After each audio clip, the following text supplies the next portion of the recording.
Lashing out on the attacks of foreign nationals, President Jacob Zuma said that according to the Constitution, South Africa belongs to all who live in it. He also reflected on the progress the country has made in moving South Africa forward.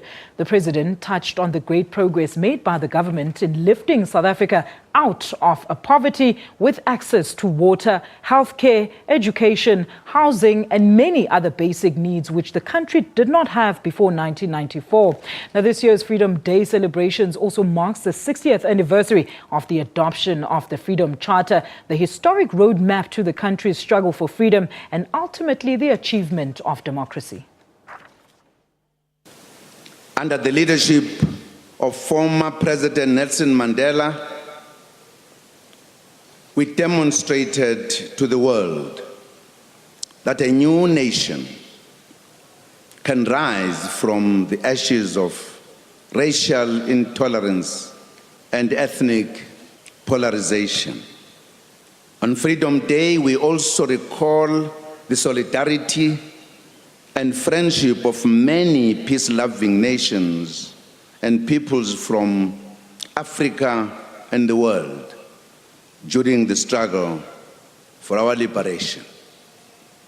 Indeed, we shall never forget the solidarity, sacrifice, and selfless support we received from our brothers and sisters in Africa in particular, and from freedom-loving nations outside of Africa.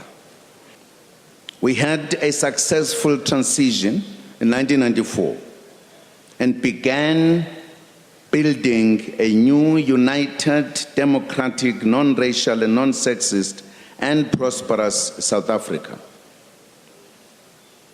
We developed a model constitution which includes a Bill of Rights.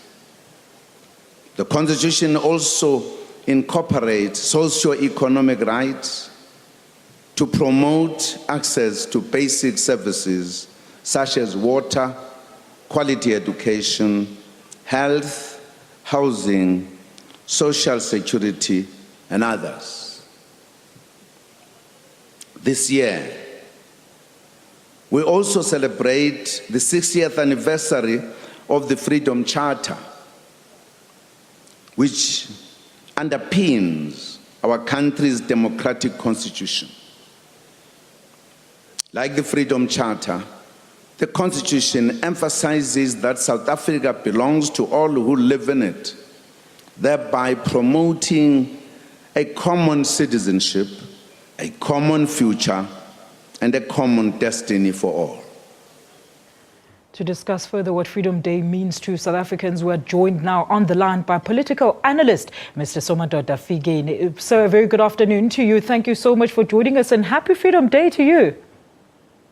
Well, happy Freedom Day to you and your listeners, and good afternoon. Mr. Fikeni, sir, Freedom Day, many say that the way it's celebrated today makes the struggle stalwarts reel in shame, as it has been reduced to a day of drinking and partying, and that the real essence of this day has been lost. What are your views to this, sir?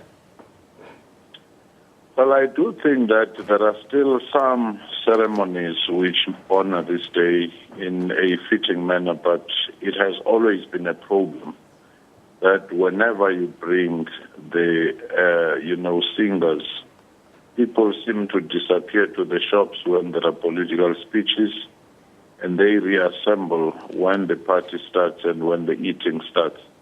And that should be a reflection of our national consciousness. And also, to some degree, there's been an accusation that these events start sounding like more partisan, where you may find that ANC people come wearing their T-shirts, others come wearing their T-shirts, wherein we have lost the meaning of something that is bigger than party politics, something that is national, something that joins us no matter which political affiliation we may have. Mr. Fikeni, sir, on the backdrop of the xenophobic attacks, and speaking of national consciousness, how should we be commemorating this day as a country? We're also celebrating the adoption of the Freedom Charter. What should these mean to our people? I do think that it's to drum the message that we ought to understand the roots that link us to the African continent. We ought to understand the solidarity that we shared with the rest of the African continent in the struggle. And we must have, beyond this day, education system, media content that carry this message until we have that new consciousness that appreciates our Africanness, not just South Africanness. And that in itself, I think, will go a long way dealing with some of the perceptions that we have. But of course, we should be very clear that there are other socio-economic issues that have to be dealt with. If you have South Africans migrating from rural areas to the cities, desperate for access to limited resources, and you do have immigrant population from Bangladesh, Pakistan, and from many of our African continent countries being unleashed into the same informal settlements, no migration management at all. It's all on your own. Even if you try this in Europe, in Asia, or anywhere, the issues of social conflict will come in. So it's not just education and consciousness alone. It's education and consciousness and sensitivity on how you make sure that you integrate immigrant communities appropriately in a manner that you can manage, in a manner that you can account for. Because even if you want to provide security, if you do not know how many people are in a certain community, when did they arrive, and therefore what services to provide for them, you'll never know whether they are South African or immigrant. Mr. Fikeni, so let's be positive for a change and marvel at how far we've come as a country. Surely we do have so much to celebrate and be proud of as a nation. Without any doubt that we were able to pull ourselves into a negotiated settlement that was envied the world. We have a constitution that is heralded as being one of the most progressive, and basically our infrastructure in many ways compared to the rest of the best in the world. We do have, institutions of democracy in place. We do have social security system has tried to capture as many people against the wrath of poverty. So that has to be positive. And again, a pariah state that was isolated has reason to play its most meaningful role throughout the world.